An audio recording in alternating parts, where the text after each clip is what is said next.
How's it going, everyone? This episode of the podcast is sponsored by 101 CBD. And I want to give you a couple of facts about raw CBD in case you didn't know. So CBDA, or raw CBD, has a greater bioavailability, which means the body is able to metabolize it in less time and with less effort. Now, CBDA isn't known to bind directly with the CB1 and CB2 receptors, but instead it interacts with the endocannabinoid system as an inhibitor to the COX-2 enzymes, which gives CBDA the potential to reduce inflammatory activity throughout the body. You see, the COX-2 enzymes are associated with inflammation after we get injured or we get an infection. So by blocking that COX-2 enzymes, CBDA can relieve the inflammation and associated pain. Now, every tincture from 101 CBD is full of that raw CBD, that CBDA. And they come in a lot of great flavors, like the butterscotch, the citrus, and the award-winning blueberry. They even have flavors for our pets like salmon and bacon. So go over to 101cbd.org, take a look at their products, and order yourself and your pet some today. And because you're a listener of the In My Grow Show, you can get 25% off of that order when you use coupon code IMGS25 at checkout. And now let's talk a little bit about GreenCo Digital Marketing. If you have a cannabis brand or business, you know that your digital presence is an important part of marketing today. And if you're doing it yourself, it takes a lot of time away from you focusing on your business. That's why you need to talk to the professionals over at GreenCo Digital Marketing, because they can help optimize your website and digital presence for the highest visibility. Go to greenco.website and see how they can help you build your brand. And finally, I want to talk a little bit about Uncle John's Farms Genetics, creators of some amazing strains like the Blueberry Donut and the Lemonade Larry. And you can meet Lorax from Uncle John's Farms Genetics at the Science of Organic Regenerative Cannabis Cultivation Conference. That's happening March 27th, 28th, and 29th in Whitmore Lake, Michigan. Now, aside from having the Blueberry Donut and the Lemonade Larry on hand, he's also going to have some great crosses, like the Afghan Durban, which sounds beautiful. And he's also going to have some 95 East Coast sour diesel seeds for you, just to name a few. So buy your tickets for the Regenerative Cannabis Cultivation Conference. And when you're there, go find Uncle John's Farms Genetics, pick yourself up some quality seeds, and say hello to Lorax for me. All right. Now let's start the show.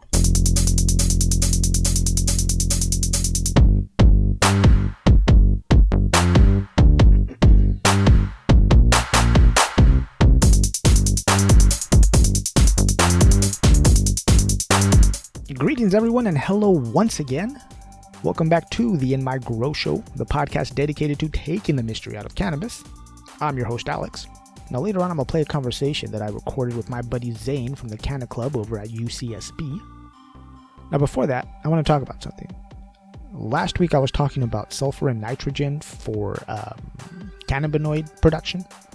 And I went through a whole bunch of information that I might have gone through really fast. Somebody had reached out to me and asked me if I could print that information up and put it on the website. Sadly, I cannot, because I got it from a copyrighted book. So I can't just, take the book, take that page and put it on the website because it's copywritten and I'll get sued. But I can tell you where I found it. I found it in a book called Hemp Husbandry. And it was put out back in 1999. It was written by a guy named Robert Nelson. And as far as I know, this book isn't in print anymore. They're not making any more. I found one copy available on Amazon. Used copy, it was about $200. Yeah, pretty expensive, but a great book. If you ever find it at a garage sale or an estate sale or, a thrift store, pick it up. Totally worth it. As long as it's less than $200, I guess, or whatever you want to pay. I don't know. Anyways, getting back to my point. I know that chapter 2 from that book is out on the internet somewhere. You can download it as a PDF if you just Google Hemp Husbandry. I know that chapter 2 is out there as a PDF. And that's where I got the information from, actually, was on chapter 2. So, yeah, get on the internet. Go look it up if you're really that interested in it. All right, now let's talk about the strain of the week. And I am going to give it up to, once again, because I know I've talked about this before, at least I feel like I have. But let's talk a little bit more about the Pineapple Jack. And I say that I feel like I have because I know I've tried a lot of different variations of the Jack Herer. It's one of my favorite strains. And the Pineapple Jack is no different. It's a really great strain. Really tasty, real fruity. It has kind of a piney, earthy, wet dirt kind of taste at the end. Not too much, but it is there. Now, the Pineapple Jack isn't a very heavy hitter. The one that I picked up, it came in at about 70% THC, which is pretty good, you know. It was nice and euphoric, nice and energizing, you know. Like I said, not too heavy, so I'm not just totally, you know, high as a kite. You know, because I could actually get stuff done and be focused. You know, this is the perfect weed for you to smoke if you like to smoke at work. It's really easy to smoke and you can keep it together. You know what I mean? You won't look really high. You won't be all like fucking lost about things. So if you see the Pineapple Jack out there in the wild, pick some up. It's going to be a fun time for you at work. Or just after work, whatever. I'm not trying to tell you got to smoke at work. I mean, you do whatever you want. You're an adult. Anyways, I think I drifted there a little. Yeah, Pineapple Jack. Pick it up if you see it, and then let me know what you think. Now I want to talk a little bit about my social media feed. A couple of things that I want to mention is... First, really early, super early, and this is totally local, and that is that once again, Ventura will be having a CBD Health and Wellness Expo. As it is right now, it is going to be on September 12th. Yeah, totally early. That's like 7 months away. But, you know, I'm planning on being there. At least the show is planning on being there. I had a great time last time. I thought it was a great way to meet people. So I'm going to, you know, pull it together and hopefully do it again. And now, the other thing I want to talk about for my social media is something that someone shared with the group over on Instagram. And I got this from @garden_bum. And he was making water-soluble calcium for his vegetable garden. And what he does is that he takes eggshells, washes them, and then bakes them in the oven at about 250, 275 degrees. Doesn't really say for how long. But he's probably just doing that just to kill any bacteria. And then he puts all the crushed eggshells inside a jar and fills it with rice wine vinegar. And the rice wine vinegar winds up just dissolving the shells. And since the eggshells are, you know, I don't know, they're really high in calcium. I don't know what percentage they are that they're actually made of calcium. I don't know if it's like 100%, but they got a bunch of calcium in it. So that rice wine vinegar is going to dissolve those shells and make that calcium water soluble. And he says that he mixes 5 milliliters per gallon of water for foliar spray and 7 to 10 milliliters per gallon for soil drench. And he told me he got this information from Dr. Cho's KNF gardening techniques. KNF just stands for, I believe, Korean Natural Farming. Yeah, I'm almost sure that's what it stands for. So yeah, I thought that was really cool, and I'm going to wind up trying this. If you go over to Garden Bum's Instagram page, the explanation is probably a lot more clear than what I just said, but it was an awesome fucking post. Thank you, Garden Bum. All right, now that that's done, let's do the report from the Cannabis Front Line. Now we're going to start in Austin, Texas. And this article was originally posted at the Texas Tribune. And it's entitled, Austin Police Chief Says Marijuana Arrest Will Continue Despite City Council's Vote. It starts off the day after the Austin City Council approved a resolution to stop arresting or ticketing people for low-level marijuana possession offenses. The police chief made clear he had no plans to do so. Marijuana is still illegal, and we will enforce marijuana law if we come across people smoking in the community, Chief Brian Manley said during a news conference on Friday. Though crackdown on those in possession of small amounts of marijuana has never been a priority for the department, he said the police will continue to either issue tickets under the city cite and release policy or arrest people if officers come across it. The move by the city council came as a direct result from Texas' new hemp law, which complicated marijuana possession across the state. Last summer, when lawmakers legalized hemp, they also changed the definition of marijuana from cannabis to cannabis that contains more than 0.3% THC, the psychoactive ingredient in the plant. Many prosecutors, including those in the Austin-Travis County, now won't accept pot cases based on look and smell alone, requiring lab tests to determine THC levels before accepting the case. Such testing is not yet available in public crime labs, though some counties and cities have spent money to obtain test results from private labs. Alright, so let me see if I can break this down. The city council in Austin has voted to stop arresting and ticketing people for low-level marijuana possession. And that's because since Texas passed their hemp law, it made it really hard for the cops and the authorities to tell the difference between hemp and cannabis, because you can't tell the difference just from sight and smell. So since the authorities can't use that anymore as a way of telling if someone has pot, the city council just decided to stop arresting and ticketing people. But the chief of police came back and said, well, you can decide whatever you want. We're still going to enforce state law, which is going to be interesting to see how they enforce it. Since, like I was saying, you can't tell the difference between hemp and cannabis just from sight and smell. You have to send it out to be tested. I mean, I don't know if every municipality has the money to send every one of these low-level possession cases out to be tested, because you're talking about a few $1,000s just for one test. And yeah, I mean, do these municipalities, do these towns have that money for just, let's say, busting some teenager with an eighth of weed? I don't know. But anyways, yeah, it's quite the clash of powers there, man. The chief of police is like, no, we're still going to ticket people. But the city council and the prosecutors are all like, look, we have no way of proving this right now. So you can bring us all these charges, but we're just going to let people walk. And it's not just in Austin or in Texas that this is happening. It's happening across the country. So it's going to be really interesting to see how some of these problems get ironed out. The other thing I want to talk about is an article that I saw in the Marijuana Moment, and it was put together by Kyle Yeager. And it's titled, Company Gets Trademark for the Word Psilocybin, Frustrating Decriminalization Advocates. It starts off, as psilocybin reform efforts pick up across the U.S., there's an increasing warning among advocates about the potential corporatization that may follow. That's why many found it alarming when a California-based company announced on Thursday that it had successfully trademarked the word psilocybin, the main psychoactive constituent of so-called magic mushrooms.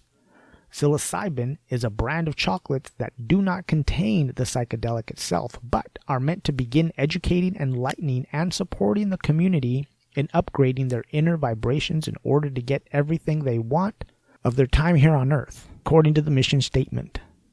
Wait, what? So they're a company that's making chocolate bars, or chocolate, that has no psilocybin in it? They're just going to use the word as an education tool? That sounds shady as hell. Let's read on. The reality is that this particular trademark is more nuanced than it might appear. While it is true that the company was granted the distinction by the U.S. Patent and Trade Office, it's specifically for education material. Soon after founder Scarlett Raven shared news of the trademark on LinkedIn, advocates raised questions and concerns. What does that mean on a practical level for other psilocybin organizations? Why should one brand get exclusive rights to a certain legal extent to the scientific name of a natural substance? Yeah, this is going to get really interesting. I know, or at least I feel, this is going to get challenged in court, and they're going to get it shot down. Because, yeah, I don't know how you can, maybe on the same way that people have patented CBD, right? The word CBD or cannabidiol. It'd have to be challenged because it's a natural compound. But yeah, we'll see how that turns out, And it's not surprising that somebody would patent that, seeing as how the big wave of the country right now is also not just to legalize cannabis, but it's also to legalize hallucinogenics. Oh God, I forget what they call them other than hallucinogenics. But things like psilocybin, ayahuasca, all of that.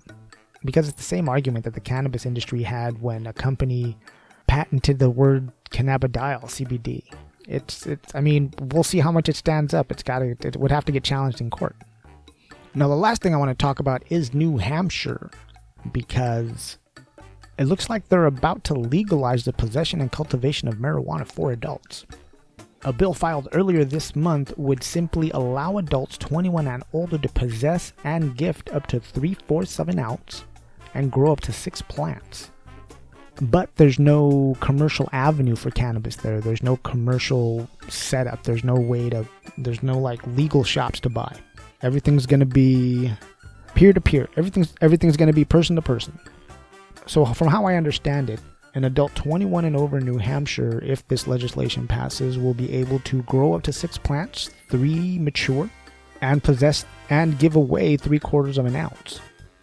Which is awesome because, you know what, if you're really hustle-minded, if you really want to start a business, here's what I suggest you do. Okay? You buy a package of pencils. You sell every pencil for $50. But with every pencil, you get, a 1/4 ounce of weed. That way, you're still within the law. You're not breaking the law. You're selling pencils and giving away weed for free with the purchase of a pencil. Let me know how that goes. Try it out. Let me know how that goes if you're in New Hampshire. because that's something I heard that was actually going on in the early days when Washington, D.C. had a very similar program, or I think they still have the same kind of program. But anyways, like I said, yeah, let me know if that works out. But New Hampshire, man, it's about to get crazy out there. Right on. Good for you guys. Good for New Hampshire. And that, brothers and sisters, is the report from the Cannabis Frontline. Now, I'm going to play in just a moment a conversation that I had with Zane, who is the founder of the UCSB chapter of the CannaClub, which is a student organization that helps push the conversation of cannabis on university campuses. Now, I know some of you are thinking, come on, man, how much conversation do you really need on a university campus, man? You know, there's pot everywhere. It's very true. There is pot everywhere on campus, at least the campuses that I've been to. But there's very few places where students can actually go and learn about the science about cannabis or learn about like the industry of cannabis and how to get into it. So me and Zane had a great conversation about that. We also talked about a lot of different things besides cannabis. So do me a favor, hang tight. I'm going to play a little bit of music and then I'm going to put that on for you.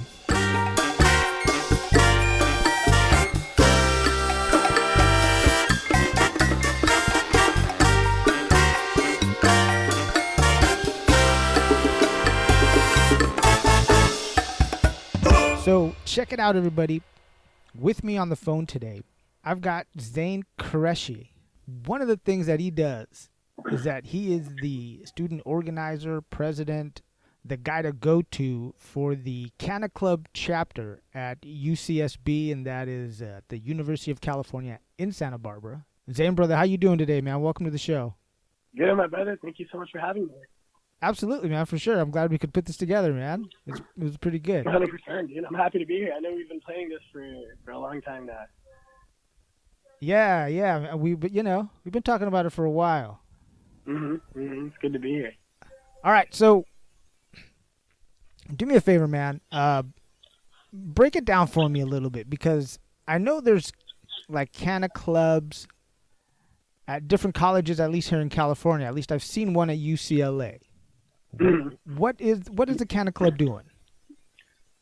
Okay, so CannaClub was founded by Maha Huck. So Maha is the founder of CannClub of UCLA. She was basically, she was working for a tech startup. She was doing business development, and she realized that she wanted to expand like education about cannabis. This was when it first was starting out. She wanted to expand it to like the students.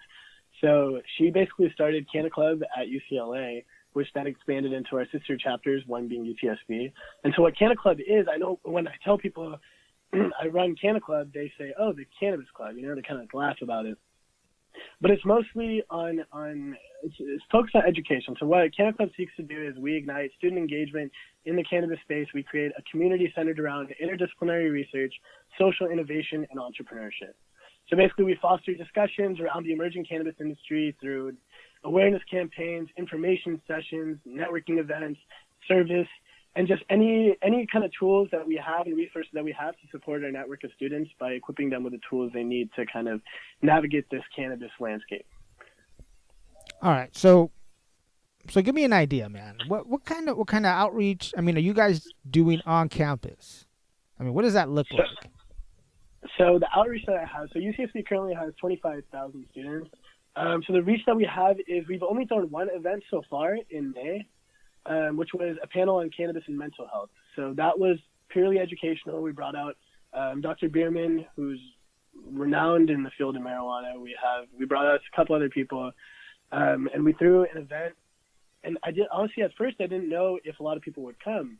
But once I marketed it, there's actually a lot of people who showed up, a lot of students who came up to me and said, hey, this was very inspiring, this was informing. So our reach is to any students that are interested in learning about cannabis or even want to get involved into the industry after they graduate. So now, one obvious question is, since cannabis is like, you got to be 21 and over to possess it here in California, do you have to be 21 to be part of the club? No, not at all. So this is okay. So the thing with CannaClub is we don't promote the sales, consumption, or distribution of cannabis at all. We're not allowed to do that. We won't. We're focusing on education.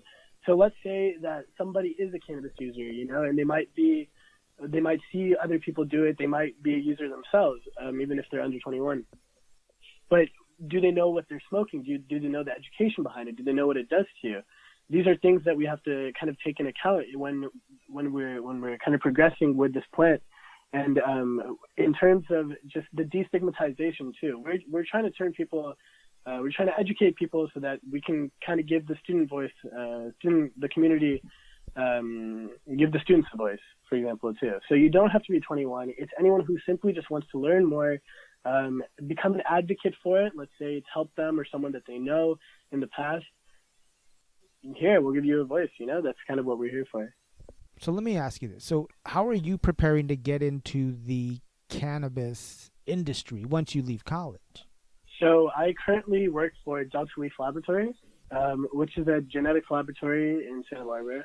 So I've been working for them for about a year and a half now. And, through working for that company, I learned a lot about cannabis. And, there's certain stages, I think, that first everything starts with education. I was educated about the plant, spending a lot of time with my boss. He taught me a lot. I became an advocate for it in the community. So I would testify against the court anytime, or the board of supervisors every time regulations were going on. They needed a voice. And then eventually, at this point when I'm about to graduate, I do want to stick with Delta Leaf Labs and make a difference in the Santa Barbara cannabis community. So I think sticking with Delta Leaf, and we're gonna see what happens from there. So, what did you go to school for, man? So I'm currently a financial mathematics and statistics major. That's what I was doing. Wow, that financial mathematics. I do kind of believe in like this world of data, and it really applies everywhere. In terms of cannabis companies are not really that different from other companies, a lot of them have to use data in like this digital age and catch up to everything that's going on, analytic wise, data wise. So I actually went because I was interested in data and how we could use data to help serve people better, or how to market it better. But I would like to specialize in sales and marketing. So that's kind of where I want to take data and kind of merge it together. But I'm also happy that I'm working for a company that that strays away from this data and really humanizes the cannabis process, or just the industry as a whole. So kind of mixing math and kind of this interpersonal relationships in the community and kind of blending that together. You were telling me last time I saw you that you did a short internship a couple of months in Germany, and you were explaining to me, or at least trying to, because I wasn't exactly grasping the whole thing completely. So you were telling me it was for sustainable entrepreneurship? So sustainable entrepreneurship is basically the process of creating your own company with this idea of a triple bottom line. A triple bottom line is when you're building your business model, let's say for a company, you're not just focused on profit anymore. So the triple bottom line is, how do you create a company that not only has economic profit, but also creates positive social and environmental value? All right. Example. Okay, so let's say the show's we're going to put out some hemp socks. Okay. How do I start that entrepreneurship that way, the sustainable entrepreneurship? Where do I start? So you want to sell hemp socks? Yeah. Nice socks, built, really tough but really soft, they're gonna last you a long time. They're nice and supple. Got a nice toe, got a nice heel on the back. Oh no, they're real nice. I don't really have a sock. I'm just imagining it, but yeah, I mean that's definitely okay. You have a sock, you have a product, you have a market. Of course, there needs to be a market for it. I think in Santa Barbara would be a beautiful place to open up a hemp sock company. So I think that let's say that you have.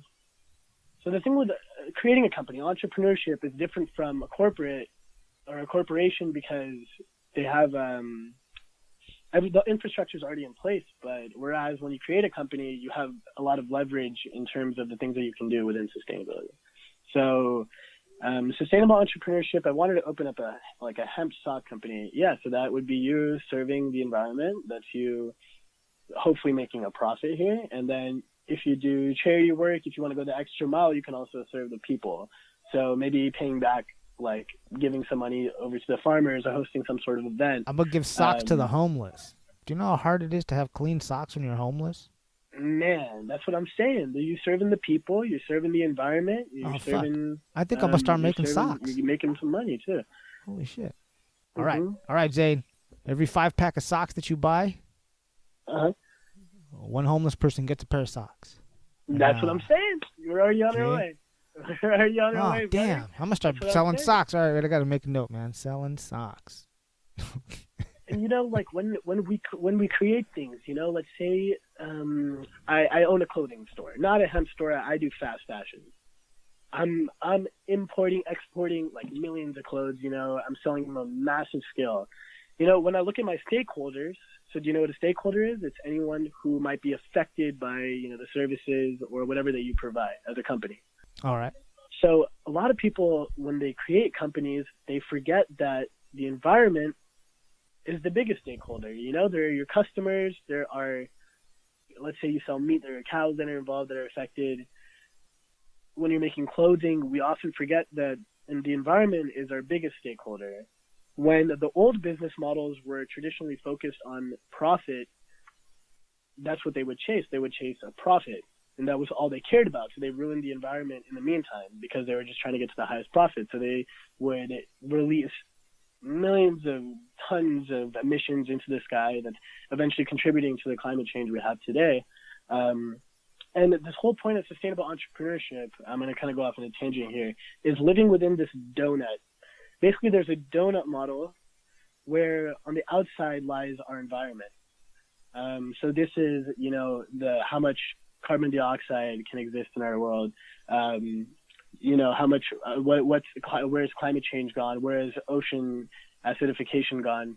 Stuff like that. And on the inside of the circle is the social side. So these are different aspects of basic fundamental human needs. So this is stuff like poverty, hunger, basic gender inequality, all these social things. So what we strive for in sustainable entrepreneurship is creating companies that help us live somewhere in the middle. Now, the bad news is that we've already surpassed many of these boundaries already. Socially wise, we're not doing too good.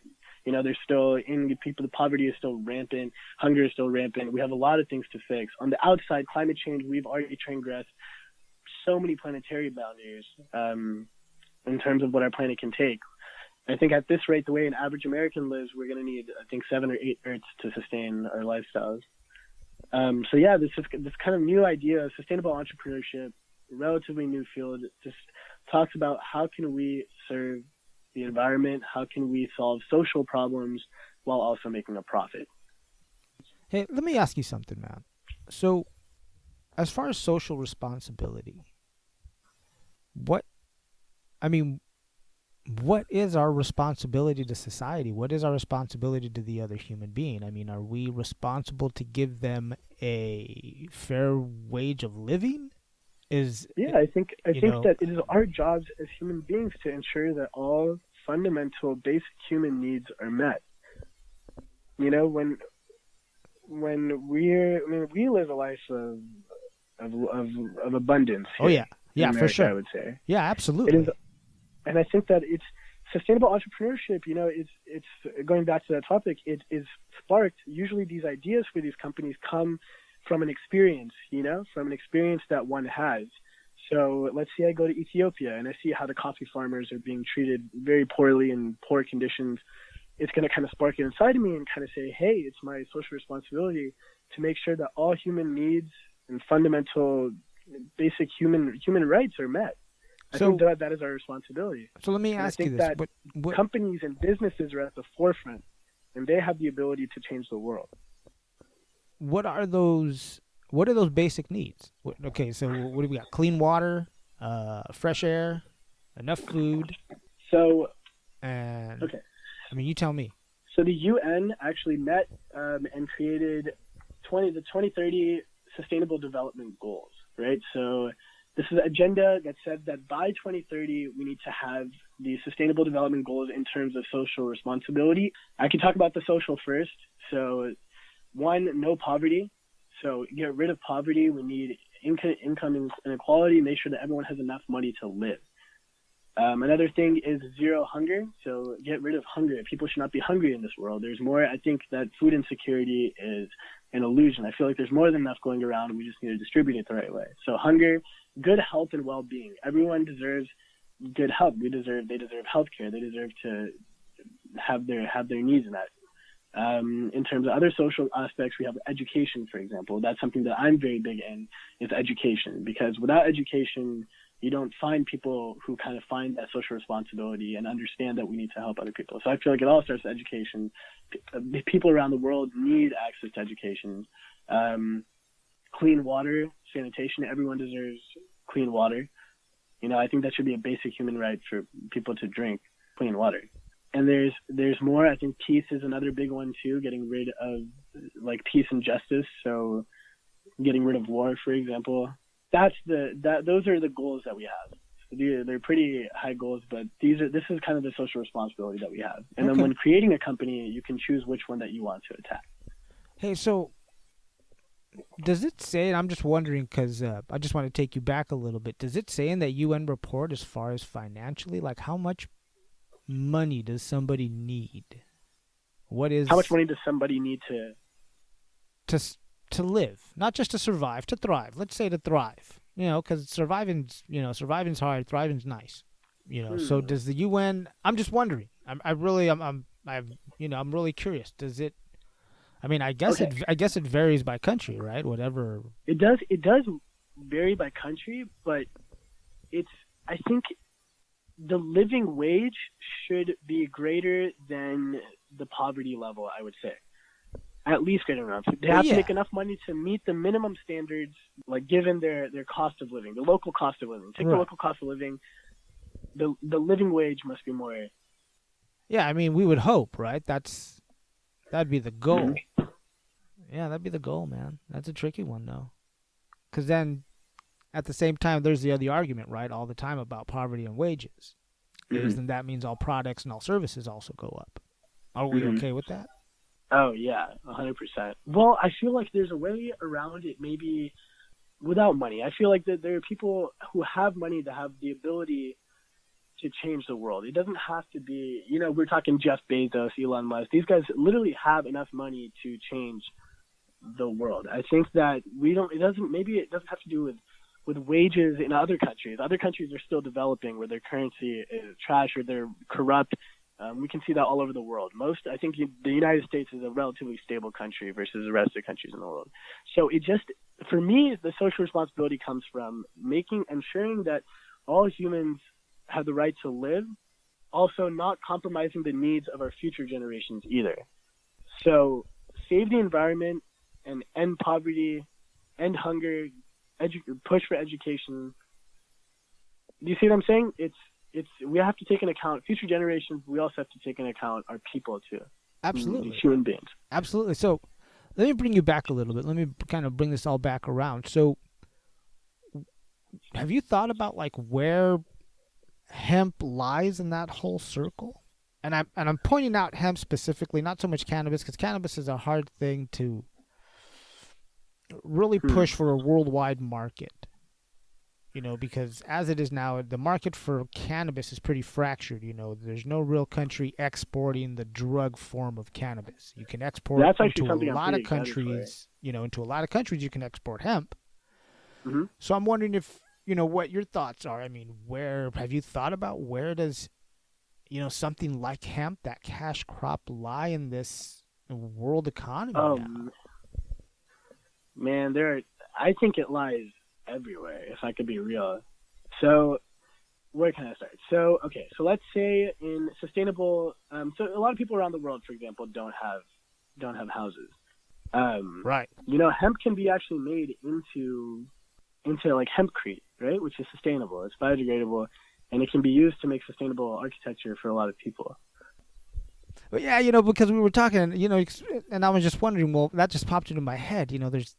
There's a way, because it's everywhere. You can use it to, man. Because I was talking to a friend of mine, and he was telling me about this program, I believe down in Colombia, to where don't quote me on the country, but I believe it was down in Colombia, to where the government was trying to figure out how to not exclude the core part of the community and even the farmers to an extent from this emerging hemp and cannabis market. And one of the ideas that was floated was that to give communities that have less, give them the sole right to, to manufacture cannabis products or CBD products. Not so much to give them a monopoly on cultivation, but to teach them how to extract. Interesting. You know what I mean? You said was in Colombia. I think, don't quote me, I want to say this dude's been around the... Colombia is interesting because people in Colombia, there's actually a stigma around weed in Colombia.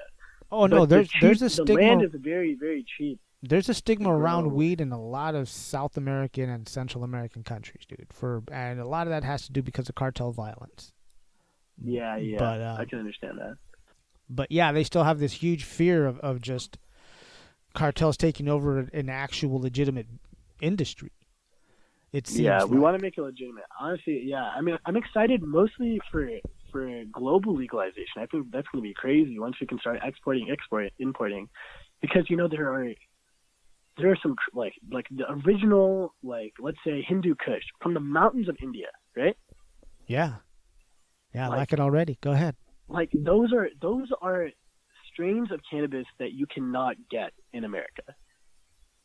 Over years of replacing soil substrate and claiming that, we have the original varieties, we don't. There's the original Afghan Kush in Afghanistan. It's going to be interesting once global trade is allowed for cannabis. That's what I'm excited for. I feel like that'd be really, really cool. You're going to get those original land races over here, the actual Hindus, the actual Kushes? Yeah, I'd be smoking Hindu Kush from the mountain, though. Like, it's going to be like natural, like Hindu Kush. Can't you do that now, like with seeds? Isn't there somebody out there shaking down seeds out there? There's got to be. I think over the generations, actually, it's worse. I'm pretty sure you can bring seeds back from those other countries. But, then I would have to open up some sort of boutique, right? Let's say I open up like a cool, like original variety cannabis seed boutique. You say that like it's a bad thing, bro. Look, you just get you just grow your mustache out a little bit, get some wax, a flannel, and a beard. You can have a boutique. Like you. You can have a boutique, bro. That's there's, you can get your jeans, roll them up over your Doc Martens, so you look really cool. And hey, do you like Doc Martens? I love Doc Martens. I like Doc Martens, but it all comes as a uniform for your boutique. But yeah, I'm with you, man. Yeah. You see what I'm saying? We just go to all these countries, dude. We just like pick out a seed or two, and we open up like a nice boutique on the beach, just like really cool, like cannabis strains. Hey, there you go. All right, I like that already. All right, Zane. Hey, man, let's bring it back around to the CannaClub, bro. Let's do it. What events do you guys have coming up? Because I know you got something coming up. Oh, of course we got something coming up. So next Wednesday, I'm actually really, really excited. We're going to have our first event of the year on cannabis and science. So I'm really excited for this. We're bringing out scientists, anyone who's involved in the science and cannabis industry from all various types of fields. We have a geneticist coming out, which is my boss, Elijah. Alex knows. Shuli, she works for a compliance lab in Los Angeles. Kalon's coming out. He does nanotechnology in cannabis, and he's going to be talking about the new wave of edibles, which is going to be really cool. And then we have Salman from Glasshouse Farms. And I'm really excited this is happening next Wednesday from 6 to 8. What's that date? Ivy Theater 2. Wait. What's that date? Wednesday? It's January 29th. So next Wednesday. All right, January 29th, Wednesday. What time? 6 to 8 p.m. 6 to 8 p.m. Where at? Ivy Theater, Isla Vista Theater 2. Isla Vista. Is that on campus at UCSB? That's on campus, yes. I always get lost when I'm over there. All right, I'll look it up. Next Wednesday, 6 to 8. All right, cool. Yeah, I want to listen to that nanotech, man. Oh, yeah, I think it's going to be really cool. He's going to be talking about the new wave of edibles. It's going to be awesome. I'm excited. All right, and then one more thing. Tell everybody how to find you. No, tell everybody how to find CannaClub. Unless you want to tell everybody how to find you. You got to be careful. I mean, I could tell. There's a lot of crazy people out there. Now, you can find us on Instagram, CannaClub.UCSB. That's if you want to stay updated on all of our events. We're planning on having some really, really cool events this quarter. eventually trying to have a job fair. So CannaClub.UCSB on Instagram. You can also find us on Facebook, CannaClub at UCSB. Hey, and we're also on Shoreline if you go to UCSB. And just real quick, if they do have a job fair, everybody, do me a favor. Don't fucking show up like a freak. Okay, yeah, so don't show up like a stunt. Like, dude, people dress up in suits to go to work for this industry, you know? Dude, where was I at, man? I was somewhere at a convention, and good. right next That's door, right next door to this convention, they were having a job fair for the cannabis industry, right? Really? Yeah. Where was this? This is down in L.A. This is at it was in Pasadena. Was it called the High Hopes Summit? No, it was the CanMed event. Interesting. So okay. I think that was there. But right next door, yeah, they were having a job fair for, and they didn't let me in because I didn't have the right documentation because I tried to walk in and be like, what the fuck is this about? But, so they were having this job fair for the cannabis industry. Dude, there was this one guy who showed up dressed like a rainbow. No way. Yo, dude, he had like this suit on. It was like he definitely got hired. And I was all like, man, really? Can't you guys fucking tighten it up a little? I mean, it's still, I know it's weed. I get that. No, we're getting there. We're getting there. We're going to make it legit. I was all, what the I mean, I don't know if the guy got hired, but I was all like, fuck, that dude's he's all like, you know what? I'm embracing it. Fuck this. This is how I'm showing up to work. Yeah. I was all like, God damn. But, all right, man. Hey, Zane, thanks for getting on the phone with me, brother. Hey, thank you so much for calling. I appreciate it. For sure. Do me a favor. Do not hang up. Everybody else, I'm going to play a little bit of music, and I'll be right back.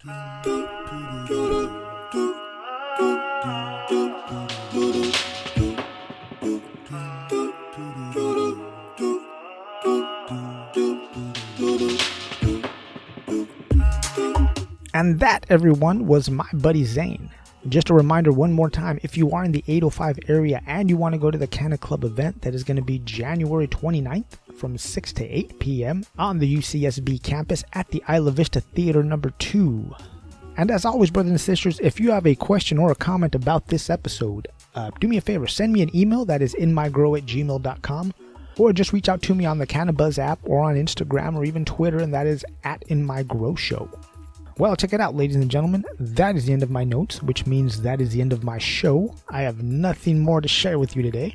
Now, as always, if you were entertained, educated, or even given a little escape from your day during this podcast, go over to patreon.com/InMyGrowShow and leave a financial donation.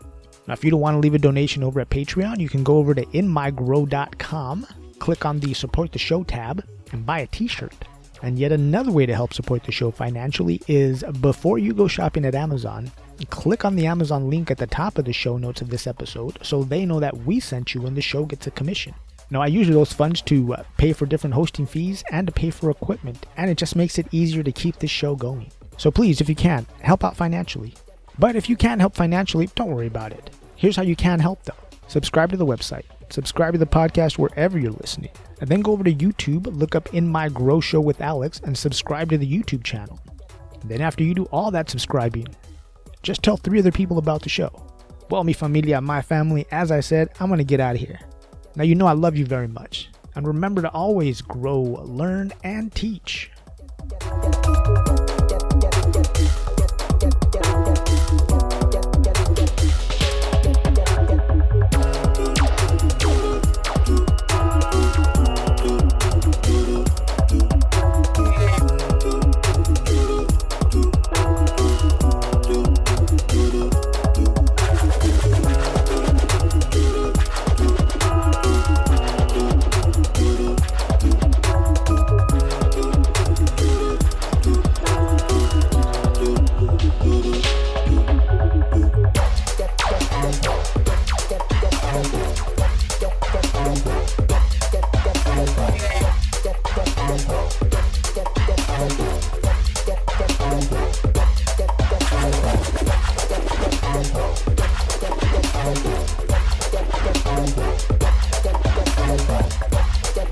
Thank you.